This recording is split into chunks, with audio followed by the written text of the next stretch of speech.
and welcome to ANN Late Nightish. I am Kenia Reyes. And I am Mpundu. And we are very, very excited to be starting this show and to bring you the information of what's happening here at GC Session. And first off, we want to bring you the 5 points of the day. If you've been following along, you know that recently Elder Ted Wilson was reelected as General Conference President for a third term. The nominating committee this morning was chosen and approved. There was also a new addition to unions.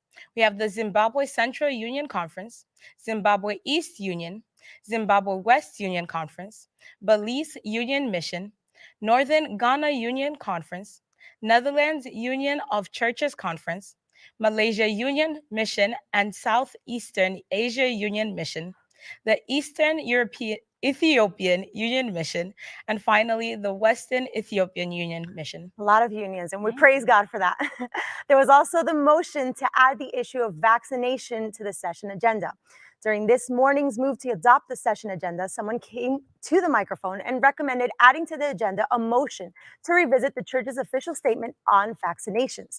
This was rejected because it wasn't appropriate for GC session. He also received no second for the motion, but technical issues were behind the lack of second, as someone offsite was willing to second via Zoom. A vote was taken on whether to add the vaccination issue to the agenda, and it was voted against by a large majority. There was also a motion for authorized speakers. This item recommended a change in language in the church manual to clarify who may be invited to speak in churches.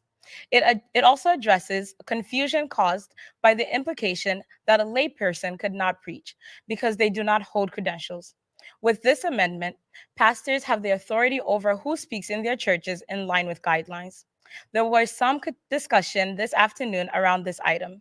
People wanted to address the role of the church board and the influence of conferences, among other things. Also, we had the motion to amend the church manual regarding the ordination of elders, and it received a lot of conversation around the two edits. First, when a new elder is elected, it will also authorize their ordination. Second, they are also qualified for the deaconate, which is a change from the word deacons. The combination of the ordination edit and changing deacons to deaconate caused a lot of concerns and a lot of conversation from delegates. The motion to amend church manual regarding the ordination of deaconess was voted to approve. After that vote, the session turned to the nominating committee for their report. And those are our 5 points for today. It's been a busy day, Mweyna. It has. There's been a lot happening.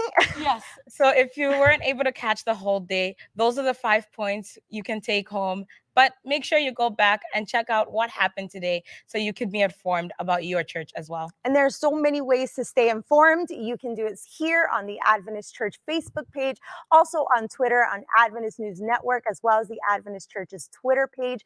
And we also are keeping you informed on Instagram. So make sure that you check us out on all of these pages so that you can stay informed on what's happening with your church. Now, there's something very interesting that we have found young people everywhere doing all sorts of things here at Session. And we were able to talk to one of those young people, right? Yes, we were able to talk to Pastor Christian Ponciano, who is a translator in the nominating committee. He's translating Spanish to English or English to Spanish as it may come about. So right now we're going to turn to that interview we had with him earlier.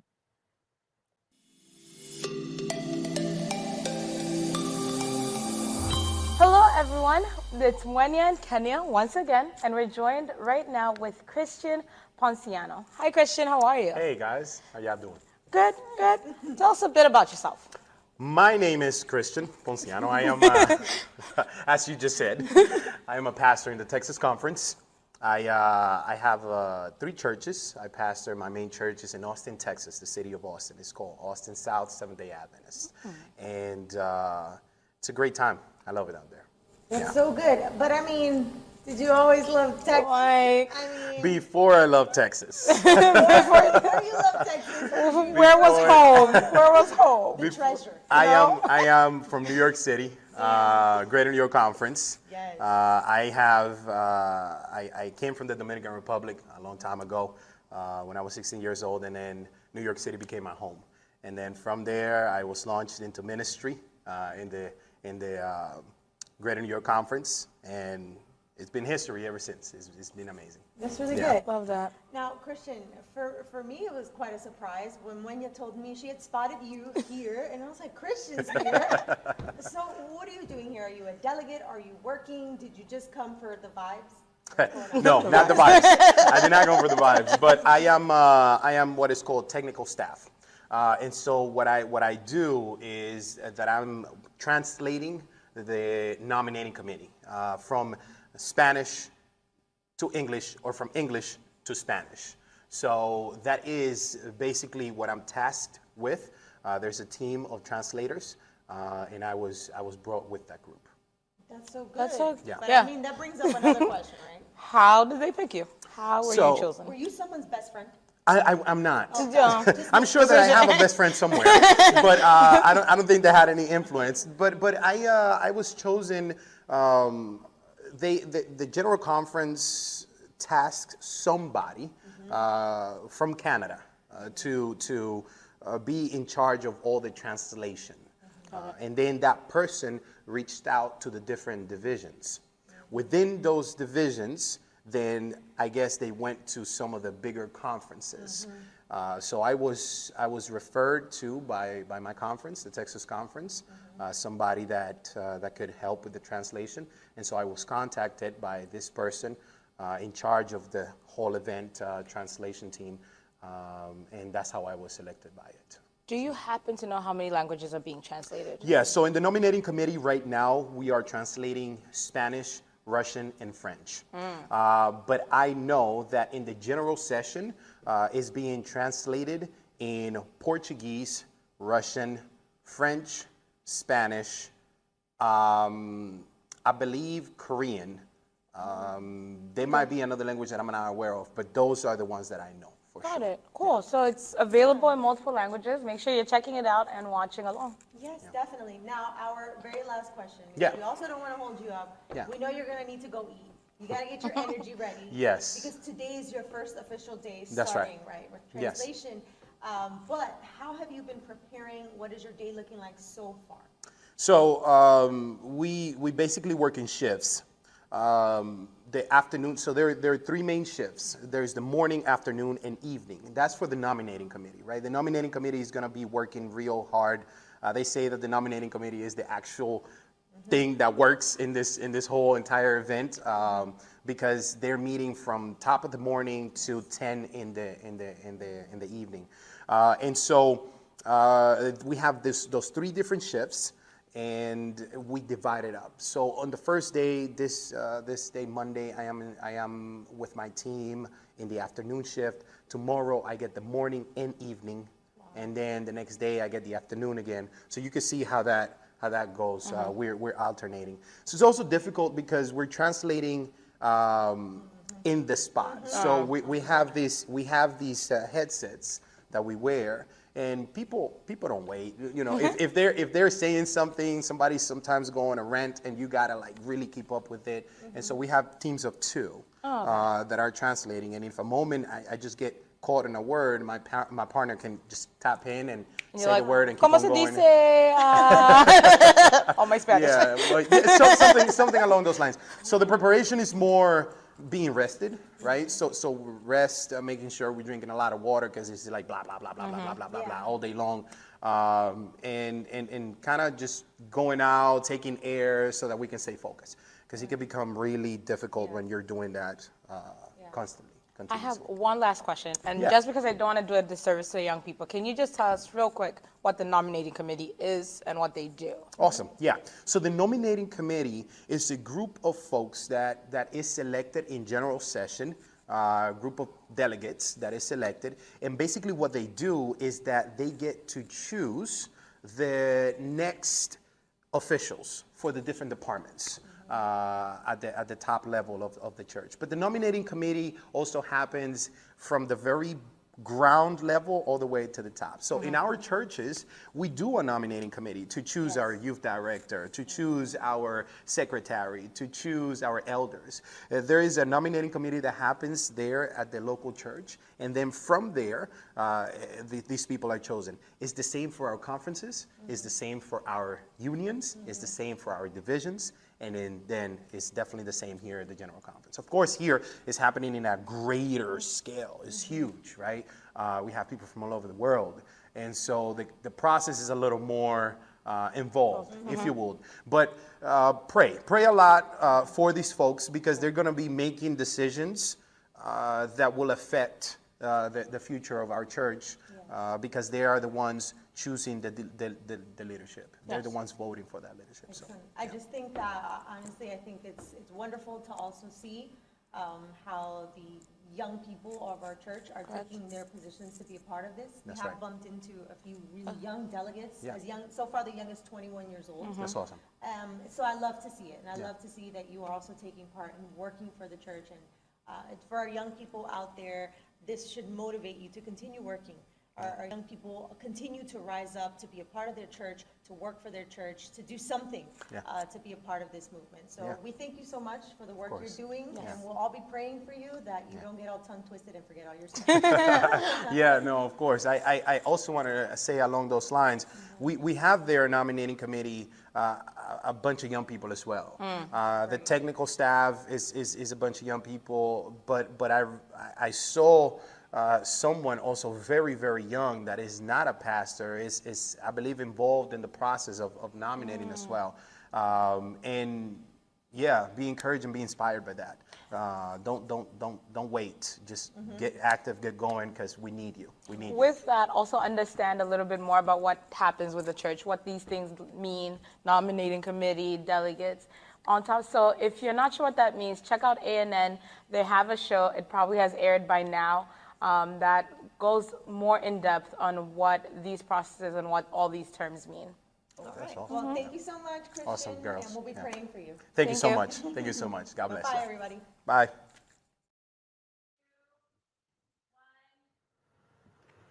That was such a great conversation that we had with Pastor Christian, wasn't it? Yes, I learned a bit about the nominating committee and what's happening in that room. So that was great. Yeah, the room where it all happens. That was really great. But now we're moving on to another very great conversation, and we're joined now by Pastor Carlos Campitelli. He is the youth director for the South American Division. Welcome, Pastor Carlos. Thank you. Thank you. It's a pleasure to be here. Yes, it is. And making his entrance. His grand entrance. We have Another one. No, that one is that enough. was good. One is enough. One is enough. And we have with us Pastor Dion Stojkovic, right? Who is the youth director in the Trans-European Division. I'm still.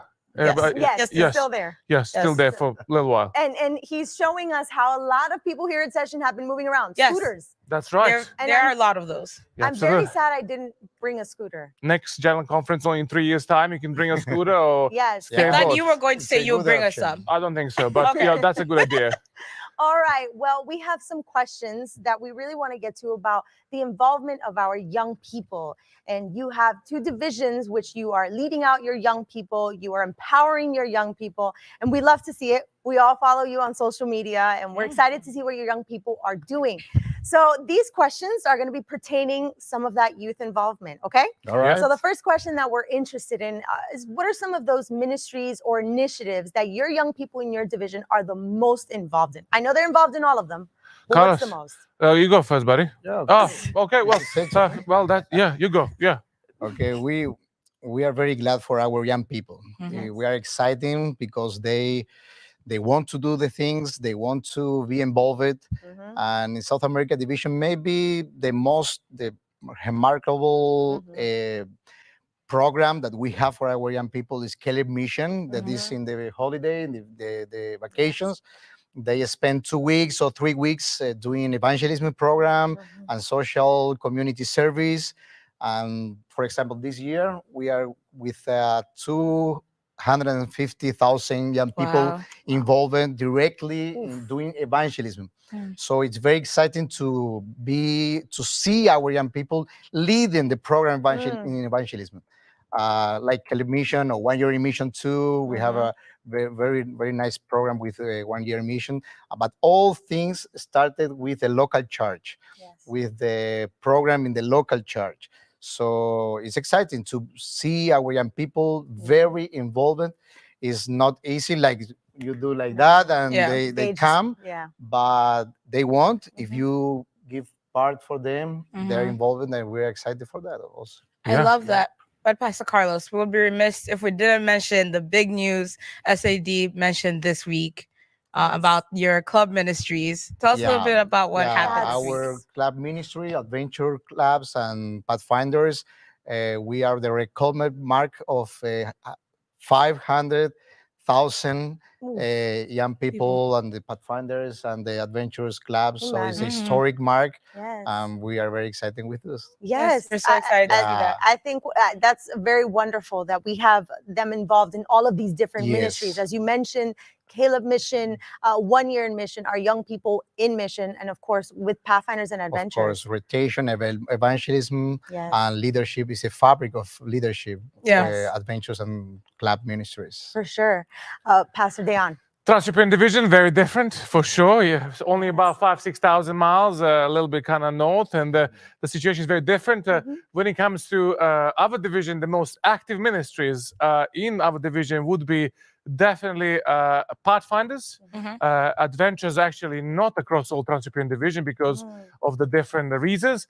But then after Pathfinders, we would go definitely for the young adult ministries. So that is a section that we really are nurturing. And this year we have a youth congress in Lahti, Finland. We have around, I think it's about 2,500 young adults are coming to Finland.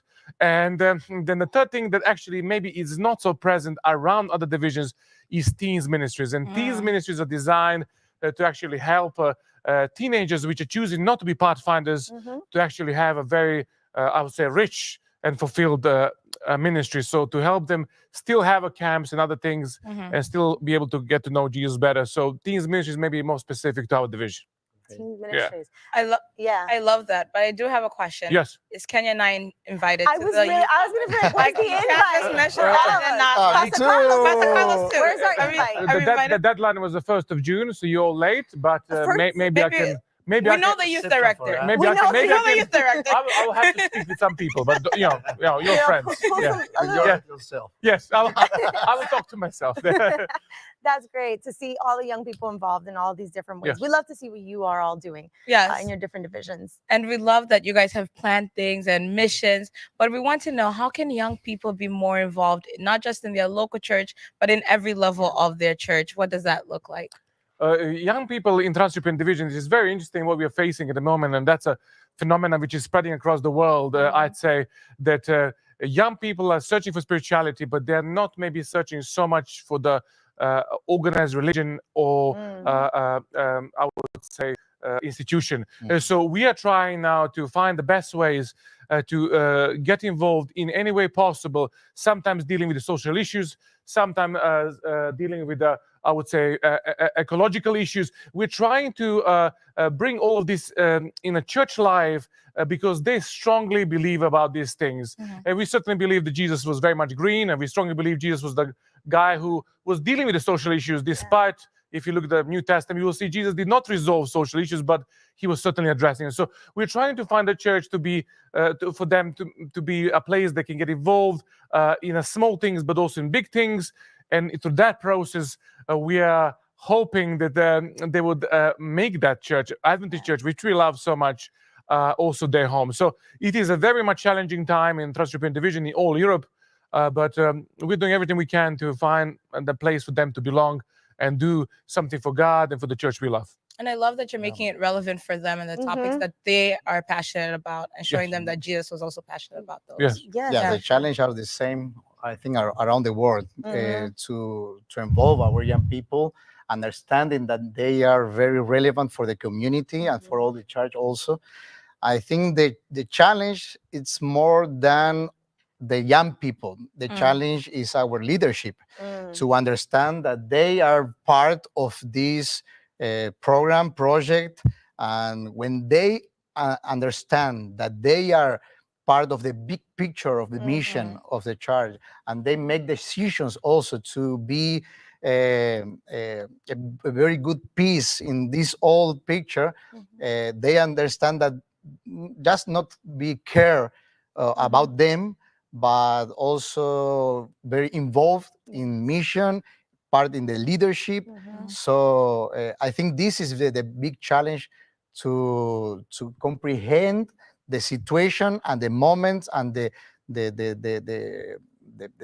picture of all the world here right now, but especially to be part during the local church and be part of the leadership. This is the big challenge. Yes, you definitely addressed one of the questions that we were going to ask about the challenges that we're facing. And also, I love that you, Pastor Carlos, brought up a solution that's also very important. The fact that sometimes we do have young people who want to be a part of the church, who want to be a part of the leadership, who want to work, who are committed, who love the church. But unfortunately, sometimes it might be a bit difficult to get that started in their local churches and larger in unions, conferences. So the importance of having our church leaders to understand how important it is to put our young people, and we do see that you do that in your divisions, empower your young people. Yeah, absolutely. Because we did come to a conclusion a long time ago that if we babysit our young people, we just get babies. And if you give them a chance to lead, we actually do get leaders for sure. And sometimes we are surprised how well they do it. The biggest, I think, for all of us, I think across the world, I would say, we just need to find enough trust and also find enough patience to let them lead, sometimes make mistakes, and still be with them and support them to the very end. Two keywords: trust, and patience, and to be with them, close to them, because they don't want superheroes as a leader. They want people normal, because we make mistakes as leaders also. So transparency, and honesty from our leadership. And they understand, okay, I can trust because they trust in me. So it's a big challenge in everywhere, but we know that they if they have this space and understand the mission, they are going to change the local church, they are going to change the community, and they're going to change all over the world, because we understand that our young people is a prophecy. They are going to conclude this mission at the last days. So we trust in them. Amen. Because we know that the prophecy will be at the end of these years. The end. I love what you said about allowing them to make mistakes, and then because if you allow them to make mistakes, you're able to correct it. But unfortunately, if there isn't a leader to help guide the person and they make the mistake is just there, and there isn't a solution for that.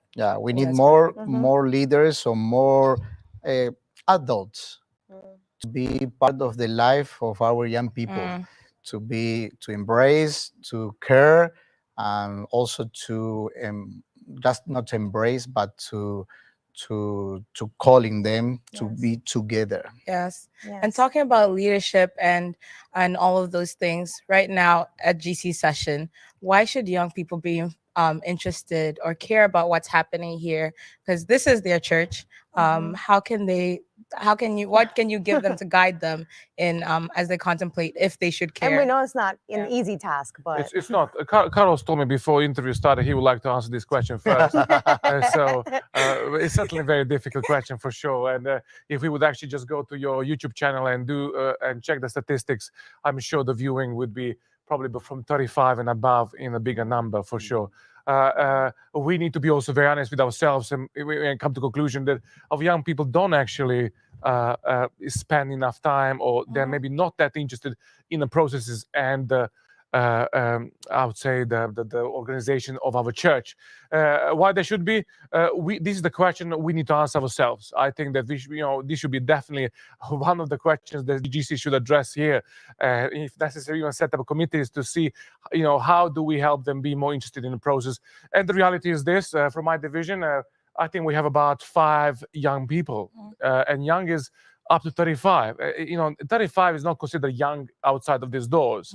35 is you're adult. It's time for you to earn money, get married, all these things what the world expects. So I would say we need to look this systematically, but certainly they should be interested because it's quite fun. You get to ride a scooter. You get to know people. You have chance to speak with the leaders. and without doubt, hear some amazing messages and spiritually develop. So it is good, but I think they need to taste it for themselves in order to make decisions. Yeah, it's a challenge for our young people to understand what is happening here. But it's a fun moment. It's and actually because they understand. They need to understand how the function of our church. Some very nice reports about the mission around the world, and took some ideas. Yep. How I can involve and to be part of this identity. That is a big issue for our young people to understand that he is part of in a movement and a prophetic movement. So it's nice for them to be part or to follow what is happening, to understand all the picture about our church and the movement and where we are going to. So it's a good experience. Yes, it is. And we do want to thank you, because also you being here and letting your young people in on what's happening. We know that you've been vlogging. Yes. I already saw you put it up there. Yeah, I did. And it's good for them to get a firsthand account. We are also trying, because we do want our young people to be involved, to know what's happening, because they are part of this church. Yeah, absolutely. We are part of this church, and we're excited to see what God has in store for us. Yeah. Yes. So we want to thank you both so Thank much you. for joining us. I think it was great, wasn't It was it, fun Mweyna? time. Yes, we Thank loved you very it. much. We are so grateful that you're able to join us and share a bit more. Definitely, and thank God you. bless you. Well, so quickly, but it's over, our first program of ANN Late Night-ish. I think we did good. We did. We made it. We did. We did make it, and we hope that you are informed, and we will bring you another program full of news, interviews, and all of the things that are happening here at GC Session. So we'll see you tomorrow. Bye. Bye.